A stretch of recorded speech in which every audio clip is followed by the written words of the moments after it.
দিনের পর দিন যে মানুষটা তোমাকে অবহেলা করছে, অপমান করছে, তোমাকে কাঁদিয়ে চলেছে, এবার সেই মানুষটাই কাঁদবে।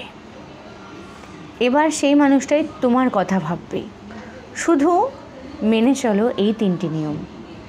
প্রথম নিয়ম, অনেক হয়েছে, এবার একটু নিজের ভালোর জন্য স্বার্থপর হও। যে মানুষটা দিনের পর দিন তোমাকে কাঁদিয়ে চলেছে, সেই মানুষটার কথা একটু কম ভাবো, একটু নিজের ভালোর জন্য স্বার্থপর হও। 2 নম্বর, তোমাকে একটু জেদি হতে হবে। সরি বলা যাবে না, নিজের ইমোশনটাকে একটু কন্ট্রোল করো। সরি বলা যাবে না, অনেক হয়েছে। কেন? তুমি কেন ভাববে তার কথা? আর যে মানুষটা তোমার কথা ভাবে না, তোমাকে দিনের পর দিন কাঁদায়, যে মানুষটা তোমার ইমোশনের কথা ভাবে না, তুমি কেন কাঁদবে তার জন্য? সরি বলবে না, নিজের মধ্যে একটু জেদ আনো।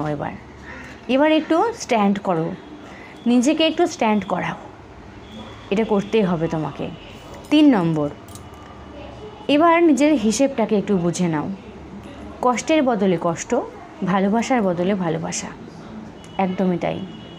যে মানুষটা তোমার চোখের জলের দাম দেয় না, তার উপর কোনো রকম এক্সপেকটেশন রাখবেন না।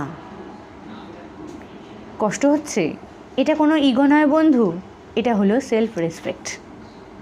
নিজের সেলফ রেসপেক্টটাকে একটু বাঁচিয়ে নাও। এই 3টি নিয়ম যদি মেনে চলো, তোমার মধ্যে অনেকটা চেঞ্জ আসবে।